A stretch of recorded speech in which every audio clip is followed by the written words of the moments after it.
Last वो जब सरमन की बात की थी मुबारकबादियों पे, तो मैंने कहा था कि वो लास्ट मुबारक है वो जो बरा की शादी की ज़ियाफ़त में शरीक हैं। तो ये लेकिन इन दिनों जो खुदा ने मेरे दिल में बोझ डाला कि हम अपनी दुआया ज़िंदगी को ठीक करें, घरों में भी और कलीसिया में भी। अपनी ये साल यूँ समझे कि हमारा दुआया साल होना चाहिए। बहुत से वो लोगों को मैंने देखा है, उन्होंने लिखा है कि ये 2024 का साल जो है वो बड़ा एक तरह से मुश्किल साल होगा, दुखों का साल होगा।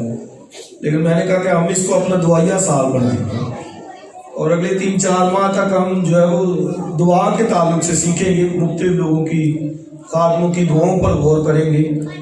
और मैं ये रिक्वेस्ट करूँगा कि आप दुआया ज़िंदगी अपनी ठीक कीजिए।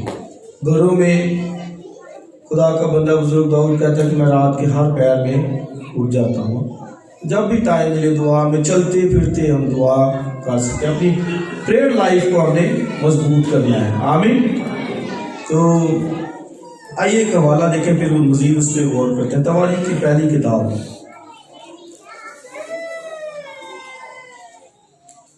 उसका 4था बाब, और ये यबीस की दुआ जिस पर हम गौर करेंगे।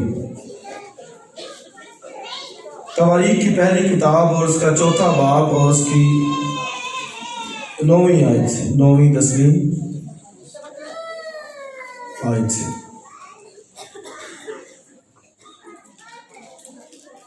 और यबीस अपने भाइयों से मुअज़्ज़ज़ था और उसकी माँ ने उसका नाम यबीस रखा, क्योंकि कहती थी कि मैंने गम के साथ उसे जन्म दिया। और यबीस ने इस्राएल के खुदा से दुआ की, आह तो मुझे वाकई बरकत दे और मेरी हदूद को बढ़ाए, और तेरा हाथ मुझ पर हो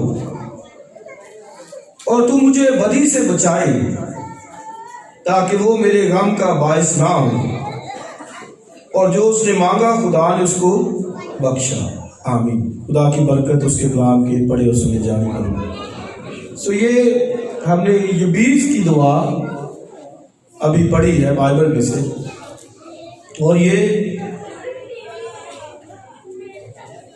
एक नसबनामा लिखा जा रहा है, और ये बनी यहूदा का नसबनामा है, यानी यहूदा के कबीलों के लोग कि यहूदा में से फारस और फिर हसनून और फिर आगे नाम जो है वो चलते हैं, यानी यहूदा की नस्ल के लोगों के नाम लिखे जा रहे हैं। और लिखते लिखते ये करैक्टर बीच में आया है। खुदा के पाक उन्होंने मुसन्नफ के दिल में ये डाला कि वो यबीस की लाइफ को वो बयान इन चंद जुमलों के अंदर जरूर करे। हालांकि दूसरे नाम सरसरी लिखे जा रहे हैं, जिस तरह के बनी यहूदा ये है, फारस, हसरून और किरमी और हूर और इसोबल। सो ये इस तरह से नाम दिए जा रहे हैं। लेकिन जब यबीस की बारी आती है तो फिर उसके बारे में कुछ डिटेल्स दी जाती है, और यबीस के नाम का मतलब भी यहां पर बयान किया गया है कि मेरे गम के साथ मैंने इसको जन्म दिया। ये उसकी मां ने कहा। जब वो पैदा हुआ तो उसकी मां ने ये कहा कि मैंने इसको कैसे जन्म दिया, गम के साथ। अब बाइबल में ये नहीं बताया गया कि वो गम क्या था, लेकिन ये लिखा है कि मैंने इसको गम के साथ जन्म दिया, इसलिए उसने उसका नाम क्या रखा, यबीस। क्या रखा बोलिए, यबीस नाम उसने रखा, क्योंकि कहती थी कि मैंने उसे गम के साथ जन्म दिया। तो हमें ये नहीं बताया गया कि वो गम क्या था, लेकिन ये बताया गया कि उसने ये नाम उसका यबीस रखा। और फिर उसके बारे में लिखा है कि वो अपने भाइयों से मुअज़्ज़ज़ था। भाइयों से क्या था, मुअज़्ज़ज़, ऑनरेबल। ये यहूदा के नसबनामा जब लिखा जा रहा है so this is honourable person, ये मुअज़्ज़ज़ शख्स है, काबिल इज्जत शख्स है। और किन में से? भाइयों में से, अपने अपने खानदान के लोगों में से। और क्यों ये मुअज़्ज़ज़ है ये भी हम आगे चलकर जो है वो देखेंगे। लेकिन ये याद रखें कि सरफराजी वो खुदा की तरफ से मिलती है। और अमसाल की किताब में लिखा कि इज्जत, शोहरत और दौलत वो भी खुदा के हाथ में है। सो ये अपने भाइयों, अपने खानदान में से मुअज़्ज़ज़ है, काबिल इज्जत है, ऑनरेबल पर्सन है।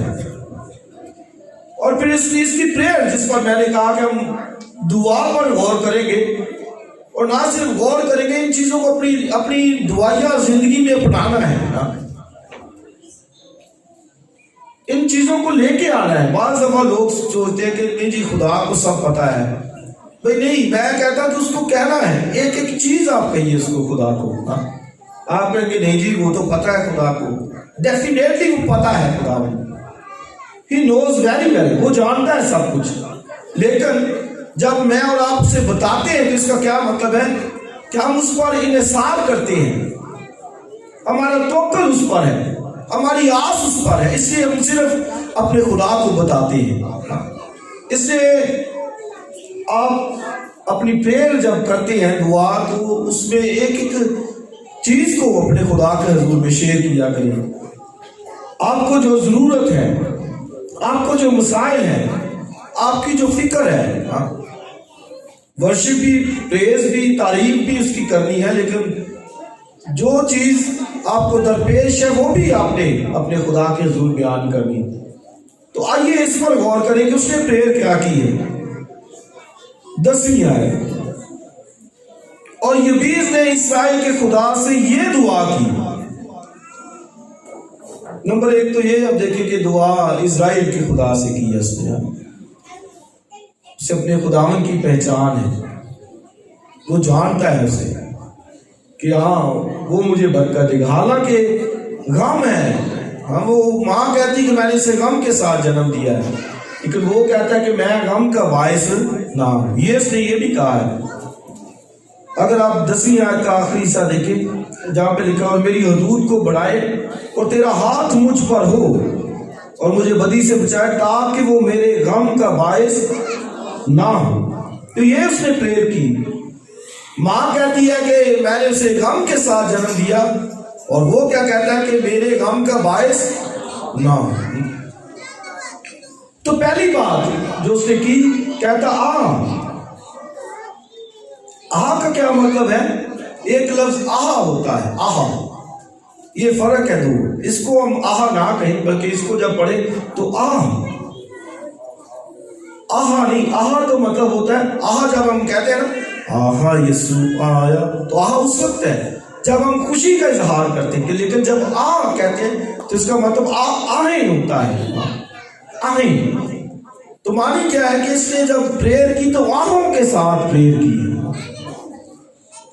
दर्दों के साथ इसने प्रेयर की है। ऐसे सरसरी नहीं है हम जैसे हम करते हैं। सरसरी सोने के वक्त बैठे बैठे दुआ की, छोटी सी, चलो सो गए बस। सुबह उठे दुआ की तो सो गए बस, और काम पे चले गए।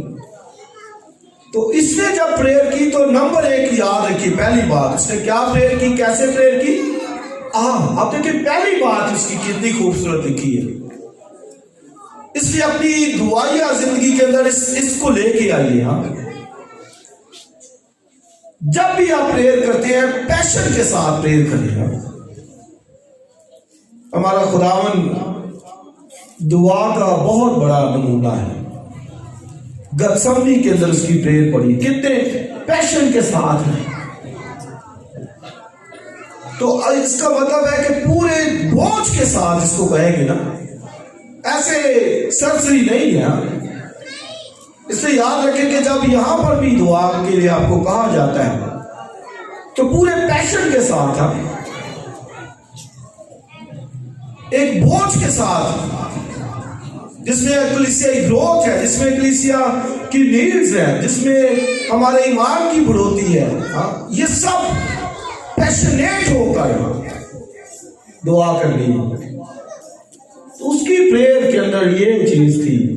पहली बात वैसे भी जो लफ्ज कहते हैं ना, ये जब बोले के ना तो ऐसे नहीं बोला जाएगा जैसे मैं दूसरे लफ्ज बोल रहा हूं। तो ये वैसे ही अंदर से वो जोर के साथ अंदर से निकलता है लफ्ज यानी पूरे पैशनेट वे के साथ उसने प्रेयर की। यहां भी आते हैं, कभी नहीं सरसरी, कभी नहीं।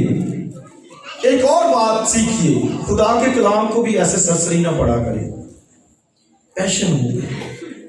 ऐसे दुनिया की किताबों की तरह नहीं इसको पढ़ना।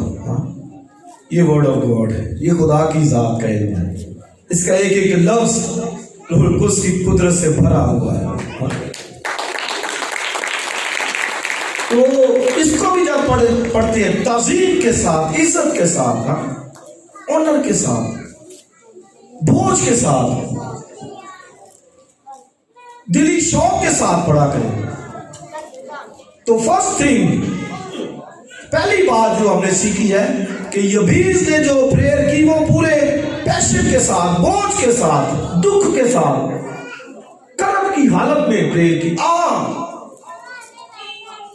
यानी आओ के साथ। और आओ को हम होली स्पिरिट से भी लेते हैं। लिखा कि वो आए भर भर कर, आप देखें कहां उसका रूट जाके जुड़ता है। होली स्पिरिट, खुदा का पाक रूह हमारे लिए जो शिफायत करता है, इंटरसेशन करता है, वो भी आहों के साथ करता है। वो ऐसे नहीं करता। इसलिए मैं कह रहा हूं कि दुआया जिंदगी, दुआ जब करते हैं तो पैशन होकर, पूरे जोश के साथ, पैशन के साथ, बोझ के साथ। मेरा हरगिज मतलब नहीं कि हम बड़ी ऊंची आवाज से चीखना चलाना, ये नहीं।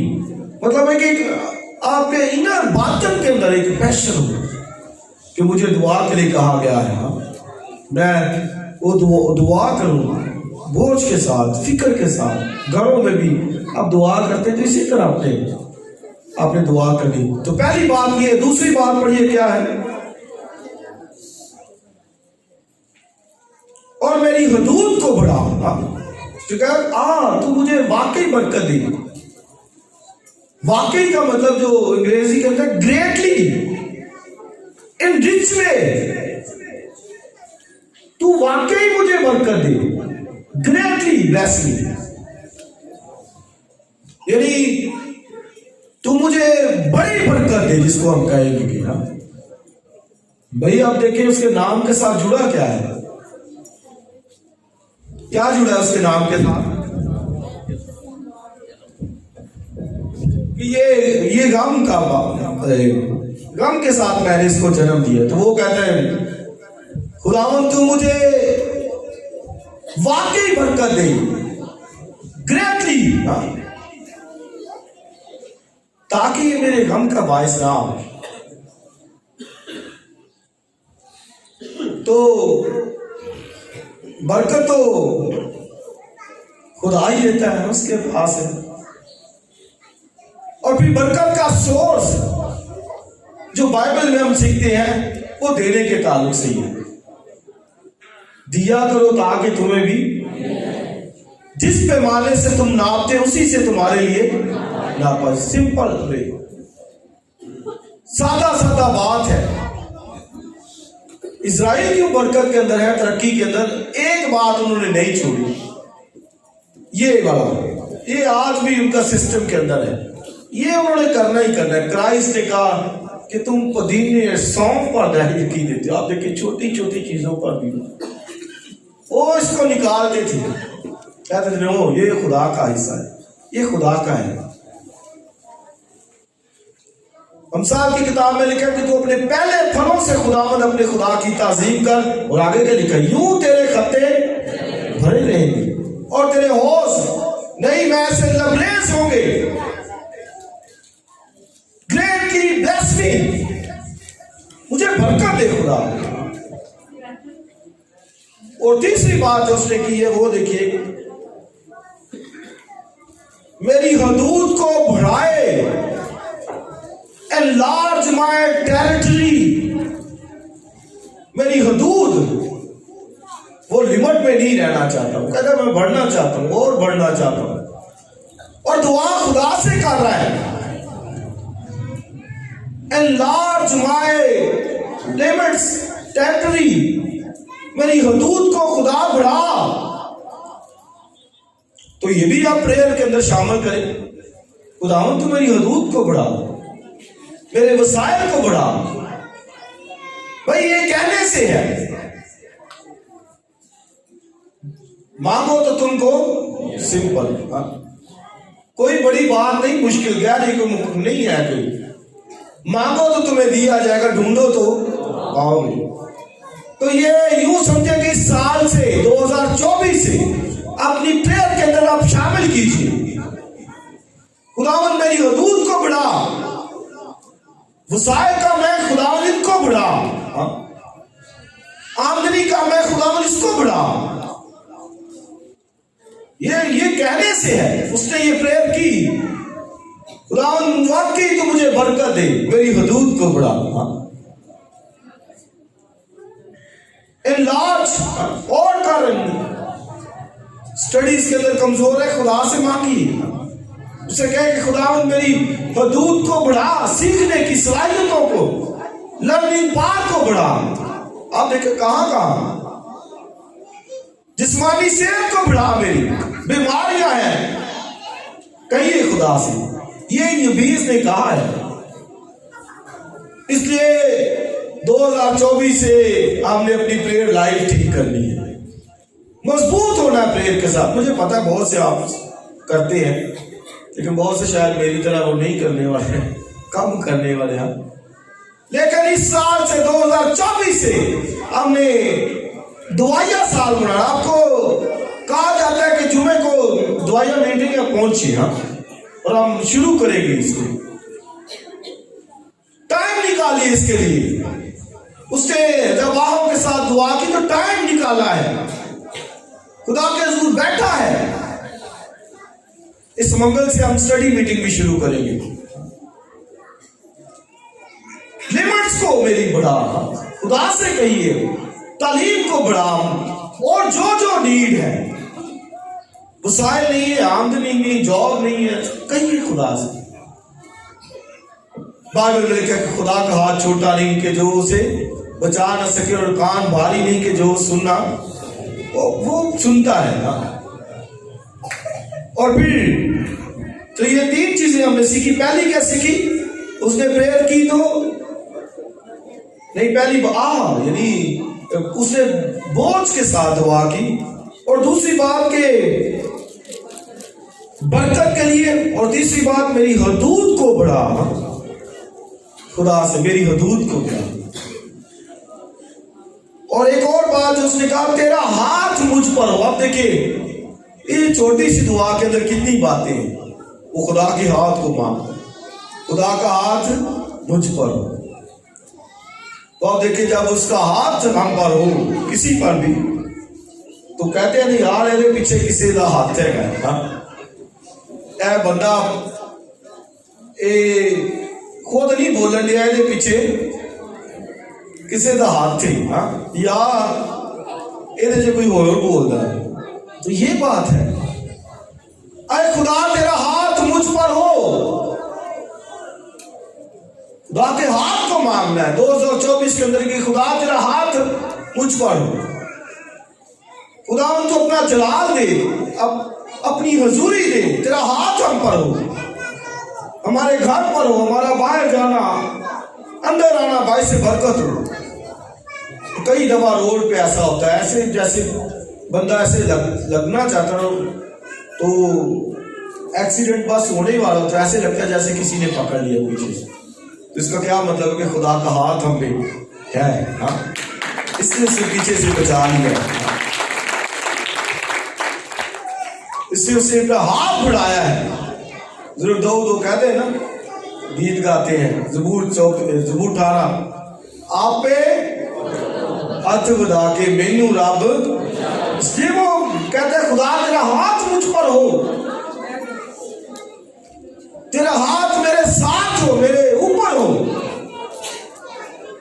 वो डूंगे पानी विचों मैनू खींच, और देखे जब हाथ हो तो भाई कहाँ गहराइयों में भी चले जाए वो निकाल देगा। हाँ वो हमें बाहर निकाल देगा।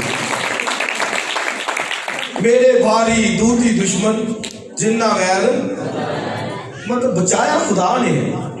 और ज़बूर जब हम 18 पढ़ते हैं सैमुएल की किताब के अंदर, तो फिर ये ज़बूर 18 जब दाऊद ने लिखा तो ये उस वक्त लिखा जब खुदा ने उसके सब दुश्मनों से उसको रिहाई बख्शी। तो फिर उसने ज़बूर ये 18 लिखा। जब सब दुश्मनों से खुदा ने उसको आजाद किया, रिहा किया, तो उसने ज़बूर 18 लिखा। तो इसका क्या मतलब है कि वो कहता है कि आज अगर मैं दुश्मनों पर गालिब हूं तो सिर्फ खुदा के हाथ की वजह से है ना। मैं बचाया गया हूं सौल के हाथ से, फिलिस्तीनियों के हाथ से, तो कहता है खुदा के हाथ की वजह से और किसी वजह से नहीं। इसलिए इस साल में यह भी प्रेयर करनी है कि खुदा मेरे तेरा हाथ मुझ पर। तो पहली बात यही आहों के साथ उसने प्रेयर की। दूसरी बात, खुदा तू वाकई मुझे बरकत दे, ग्रेटली, थोड़ी नहीं ना, ग्रेट कहते हैं ना, ग्रेट अलेक्जेंडर सिकंदर आजम, इस सेंस में उसने कहा तो बरकत खुदा दे, थोड़ी नहीं ना। हम शायद वो मांगते नहीं उसी तरह से, शायद इसलिए हम कमजोर रह गए, वो है नहीं। उसने प्रेयर की ग्रेटली, और बाइबल वाले ने लिखा वो अपने भाइयों में मोसेस था। हालेलुया, भाइयों में, कबीले में मोसेस शख्स था। और मैं ये हैरान हूं कि नसबनामा चल रहा है और मुसन्नफ ने यबीस का पूरी डिटेल लिखी। क्यों लिखी उसने? कि एक मोसेस शख्स था, इसलिए उसने उसकी डिटेल पूरी लिखी। दूसरों को उसने एक एक नाम दिया, हसरून, फारस, फलां फलां फलां फलां, और इसका जब आया तो उसने पूरा उसके बारे में लिख दिया। Bless me greatly and enrich me greatly, मुझे बरकत दे और कसरत की बरकत दे। और दूसरी बात, मेरी हदूद को बढ़ा। और चौथी बात क्या उसने कही? तेरा हाथ मुझ पर, जिसकी हम बात कर रहे हैं। तीसरी बात और आखिरी, और उससे आगे क्या कहा? तेरा हाथ मुझ पर हो। और आखिरी बात क्या है? बदी से बचा। हमारी बरकतों की दुश्मन ये बदी है ना, समझ लीजिए। गुनाह है तो फिर नहीं। बाइबल में कि खुदा गुनहगार की नहीं सुनता। गुनाह भी करते जाना और दुआएं भी करते जाना, और ये हरगिज नहीं। हाँ, सुनता है वो गुनहगार की, लेकिन उस वक्त जब गुनहगार माफी मांगने आता है, नहीं तो नहीं सुनता। कैसे सुने? अगर गुनाह जिंदगी के अंदर है तो सुनेगा वो? आप बताइए, सुनेगा? नहीं सुनेगा। हाँ, मैंने कहा हाँ, इस सेंस में सुनेगा कि अगर कोई शख्स मुआफी मांगता है खुदा से, क्या खुदा जिस तरह महसूल लेने वाला भी आया और फरीसी भी आया दुआ करने के लिए, तो महसूल लेने वाले ने क्या कहा? ऐ खुदा मुझ पर रहम कर, लिखा छाती पीटने लगा। मैं इस लायक नहीं कि देखूं आसमान की तरफ, बल्कि सर झुकाकर उसने कहा ऐ खुदा मुझ पर। तो इस सेंस में खुदा सुनेगा कि अगर माफी मांगने आया है, रिपेंट करने आया है, तौबा करने आया है, वो आप 100 दफा मांगिए, 1000 दफा मांगिए, हमारा खुदा वो माफ कर देता है। इतना वो रहम दिल खुदा है, मोहब्बत करने वाला है। और अगर माफ ना करे तो फिर सीधा कट ऑफ, अदालत, सजा, जजमेंट। लेकिन ये उसका फजल ही है। ज़बूर 36 के अंदर कल हम गौर कर रहे थे ज़बूर 36, शुक्र यहोवा अदाई करो, करो शुक्र। और हर आयत के बाद लिखा है, आगे लिखा है उसकी शफकत अब्दी है। उसकी क्या है? शफकत अब्दी। जब वो गाते थे वो ज़बूर, तो उसके आगे लिखा है उसकी शफकत अब्दी है। और प्रीस्ट आगे वो पहला हिस्सा पढ़ता था और जमात आगे कहती थी उसकी शफकत अब्दी है, तो खुश हो जाते थे। तो बिल्कुल इसी सेंस में कि ये खुदा की शफकत है, फजल है कि हम आज तक जीते हैं। नहीं तो अगर वो हिसाब किताब करे तो फिर बस कहानी खत्म है। लेकिन ये उसका फजल है, उसकी शफकत लिखा अब्दी है। तो बदी,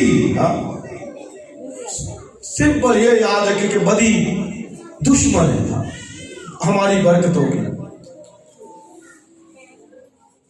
आप देखिए कितनी घरों के अंदर बदी है, गुनाह है, मोहल्ले के अंदर कितना है। मुझे कई दफा दुख होता है इस बात के लिए। मुल्क के अंदर है, शहर के अंदर है, हम दुआएं करते हैं खुदा रहम कर, रहम कर। घरों के अंदर पड़ी हुई है, सीधे होते ही नहीं। रात को भी मैं 3:30-4 बजे उठ के प्रेयर कर रहा था, तो इसी चीज को दुख आता है। जब इधर चौक में देखते हैं तो ऐसे झुंड के झुंड, और फिर वो शराब नोशी, सिगरेट, गुनाह, गालियां, बहुत बहुत दुख होता है। तो वजह क्या है?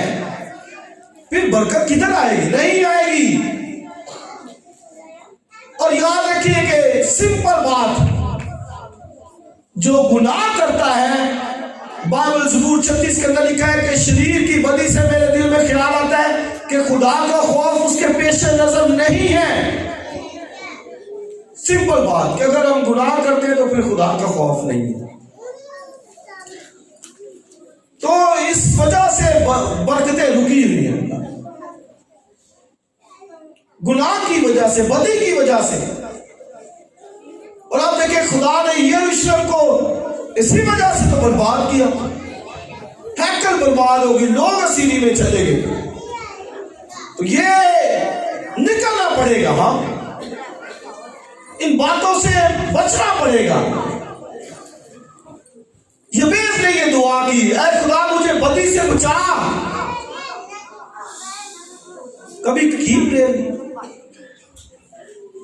कौन करता है इस बात के लिए? खुदा मुझे बदी से बचा। 1 2 3 4 5, वेरी गुड। कुछ है। क्राइस्ट ने भी कहा कि जब तुम दुआ करो तो कहो, आए हमारे बाप तू जो आसमान पर, बोली तेरा नाम पाक माना जाए, तेरी बात सही है, तेरी मर्जी जैसे आसमान जमीन पर भी। हमारी रोज की रोटी आज दे, जिस तरह हम अपने कर्जदारों को माफ। आगे, हमें आजमाइश में ना ला और बुराई से बचा। कहा ना, सिखाया ना। इससे कई दुआएं रुबानी को भी वो अहमियत नहीं देती। पिछले संडे जो पढ़ी थी वो लोगों ने पढ़ा ही नहीं। मैंने बाद में कहा भाई क्यों नहीं पढ़ा? दुआ रुबानी का कहा जाता पढ़िए। हरगिज़ मेरा मतलब नहीं है कि वो, इसका मतलब है कि यही है दुआ, नहीं। उसको एक पैटर्न खुदा ने दिया है, पैटर्न दिया है उसका कि इस तरह दुआ करना है। उसको एक एक जुमले के अंदर एक एक पूरी तालीम है। तो पैटर्न दिया, लेकिन इसका हरगिज़ मतलब नहीं कि हम उसको भी नजरअंदाज कर दें, नहीं। उसको पढ़िए, हाथ उठाकर पढ़िए खुदा के ज़ुल्म, क्योंकि उसमें लिखा है, खुदा इसने कहा हमें आजमाइश में ना डाल। ये प्रेयर करनी है, क्योंकि आजमाइश में डालेंगे तो फिर गिर पड़ेंगे। हम कमजोर हैं, हम गिर पड़ते हैं। खुदा को पता था क्राइस्ट को कि ये कमजोर है, इन्होंने गिर पड़ना है आजमाइश में। इसलिए उसने कहा भाई जब दुआ करो तो कहो हमें आजमाइश में और बुराई से बचा। यही तो यबीस कह रहा है, ऐ खुदा मुझे बदी से बचा, गुनाह से बचा। तो तो कहिए खुदा से, हाँ, वो आपको कुव्वत देगा और आपको बचाएगा बदियों से, हाँ, गुनाह से, आजमाइशों से। शरीर की बदी से मेरे दिल में ख्याल आता है, खुदा का खौफ उसके पेश नजर नहीं। और आगे लिखा है, वो अपने दिल में सोचता है कि खुदा से नहीं देख रहा। ज़बूर 36 के अंदर ये पढ़ ले रहा हवाला।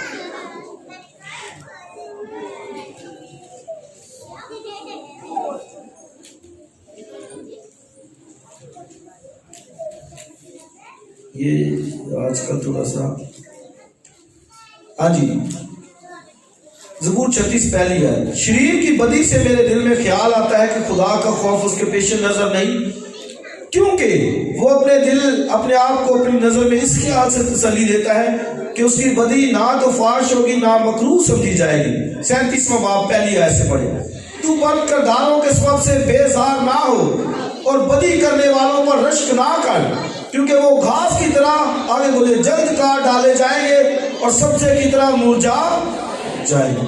तो ये मतलब है कि गुनाह बदी का रिजल्ट है। जो कुछ बाइबल में लिखा कि हम बीजते हैं, बोते हैं, वही काटना पड़ेगा। वो रिजल्ट आता है, नस्लों के आगे आता है, खानदानों के आगे उसकी जो तस्वीरें हैं वो काम करती हैं। इससे बचिए, बुराई से बचाओ। आप क्या सुनते हैं, क्या देखते हैं, कहां जाते हैं, क्या कहां उठना बैठना है, वो खुदा देख रहा है। वो समझता मेरी बदी फाश नहीं होगी, देख रहा है। और नहायत खूबसूरत हवाला ज़बूर 34 का, वहां पर लिखा, अगर कोई लंबी उम्र चाहता है, आप देखिए, कहते हैं ना आजकल जी, वो एवरेज उम्र वो 50-60 साल ही है, 60 साल पाकिस्तान के अंदर, लेकिन बाइबल में लिखा है अगर कोई लंबी उम्र चाहता है तो क्या करे? पहली बात, अपनी जुबान को बदी से पास रखे। क्या बोलते हैं ना, कई ऐसे ऐसे घरों के अंदर बस वो जब मुंह खोला तो पता नहीं क्या निकाल देते हैं मुंह से, इस तरह की गंदी बातें, बदी से बास। कहां पर भी बैठे हैं आप, इसका ख्याल रखना कि हम खुदा के लोग हैं, खुदा के बेटे बेटियां हैं। हमारे अंदर इब्लीस की तासीरें काम ना करें। क्या ठट्ठे मजाक, और कई दफा बिलीवर होते हुए हम ऐसी बातें, गंदी बातें करते हैं। मसीह ने कहा, तू अपनी बातों के सबब से रास्तबाज और मुजरम ठहराया जाएगा। जो कोई लंबी उम्र चाहता है, पहली बात उसने कहा अपनी जुबान को बदी से, तो बदी, हाँ, तो ये उम्मीद आप देखिए ओल्ड टेस्टामेंट के अंदर, तवारीख की किताब के अंदर बैठा हुआ यहूदा के कबीले में से कहता है, खुदा मुझे बदी से बचा।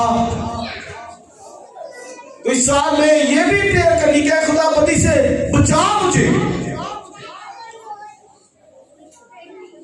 और करेंगे तो उसी टाइम बचाएगा भी। हाँ, अगर आप गिर भी जाते हैं वो फिर आपको उठा खड़ा करेगा। इसलिए लिखा, साधक 7 बार भी गिरे बोर से 7। ये भी रेस्टोरेशन की बात, कंसोलेशन की बात भी है, तसल्ली की बात भी है कि खुदा माफी मांगने वालों को वो बहाल कर देता है।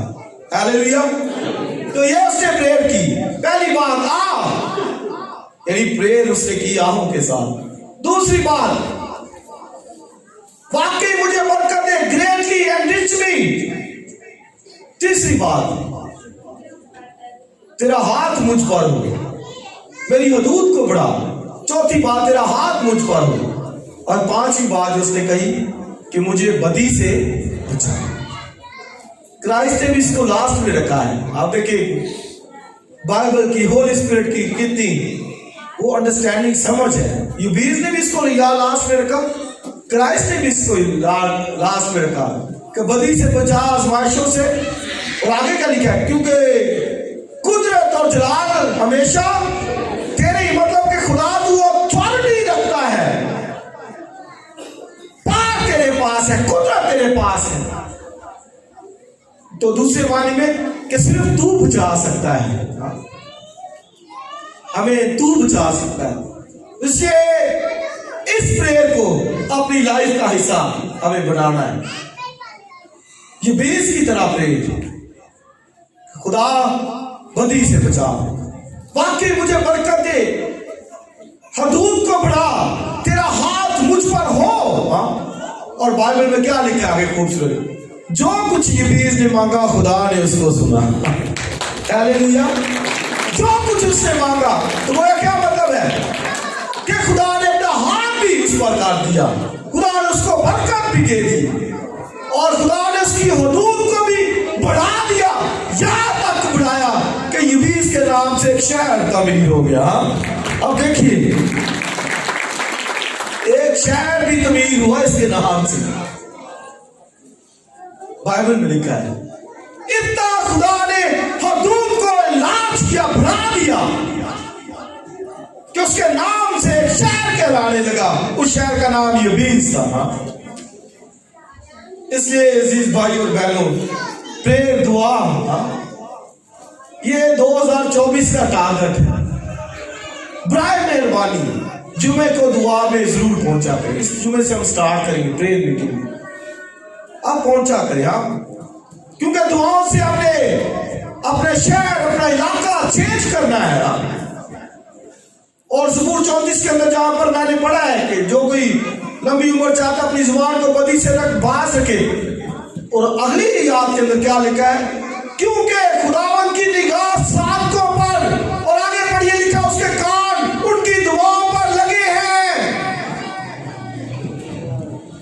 बदी है इसका मतलब कान बांधे हैं, सीधी बात। बदी नहीं है तो कान खुले हैं। ज़बूर 34 के अंदर अपने पास नहीं कह रहा, लिखा है बदी है तो कान बंद।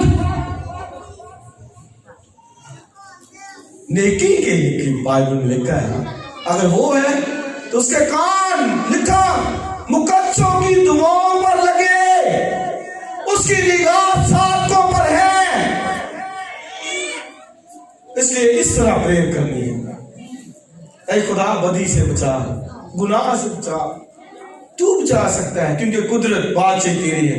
आइए अपने कदमों पर खड़े हो जाइए।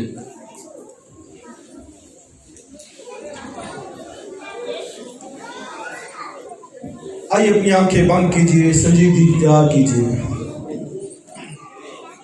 हालेलुया। खुदा की हुजूरी को महसूस कीजिए।